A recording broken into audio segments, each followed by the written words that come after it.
नमस्कार, सत्यदर्शन न्यूज मध्ये आपले स्वागत आहे. मी पायल शहा. एक नजर टाकूया आजच्या ठळक घडामोडीवर.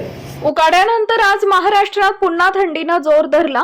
गेल्या काही दिवसांपासून तापमानात मोठा चढ उतार होत असल्यानं हवामान विभाग सतत निरीक्षण ठेवून आहे. दरम्यान विदर्भातील काही जिल्ह्यांना रविवारी येलो अलर्ट जारी करण्यात आला आहे. या भागात थंडीची तीव्रता वाढण्याची शक्यता वर्तवण्यात आली आहे. दिवसा उबदार वातावरण असलं तरी पहाटे आणि रात्री गारवा जाणवतोय.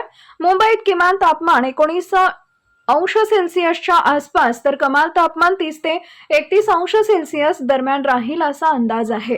ठाणे, नवी मुंबई, कल्याण, डोंबिवली या उपनगरात वातावरण शांत असून वारा थंड आहे.